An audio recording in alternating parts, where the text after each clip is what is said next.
भारतीय सैन्यातील आपल्या अनुभवातून स्वातंत्र्याचे खरे मूल्य काय आहे असं आपल्याला वाटतं? स्वातंत्र्याचं मूल्य हे प्रचंड महत्वाचं आहेच ना. म्हणजे देश कुठल्या परिस्थितीत आता आहे हे प्रत्येक वेळेला आपल्याला अनुभव येतोच.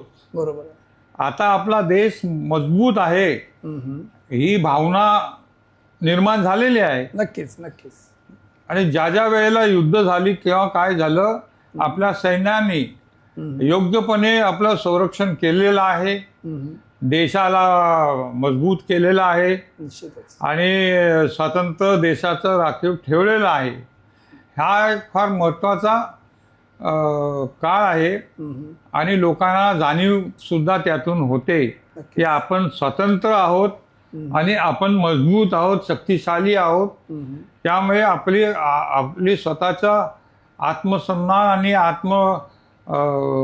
हे शक्ती आणि विचार हा वाढतो. नक्कीच नक्कीच नक्कीच. आजच्या युवकांमध्ये राष्ट्रभक्तीची भावना पूर्वी इतकीच मजबूत आहे अशी आपल्याला वाटते का? हे कंपॅरिझन करणं बरोबर नाही असं मला वाटतं. कारण भारतामध्ये भारतीय लोक आणि सैनिक आणि जे काही लोक आहेत ते आपल्या देशासाठी कायम काम करत असतात. नक्कीच. छोट्या प्रमाणात मोठ्या प्रमाणात अनेक गोष्टी घडतात देशामध्ये. बरोबर आहे. त्यावर आपण आपला देश आणि आपलं सरकार काय करतं यावरून आता आपलं सरकार म्हणतच आहे की 47 साली आमचा देश फारच शक्तिशाली होणार आहे. नक्कीच नक्कीच.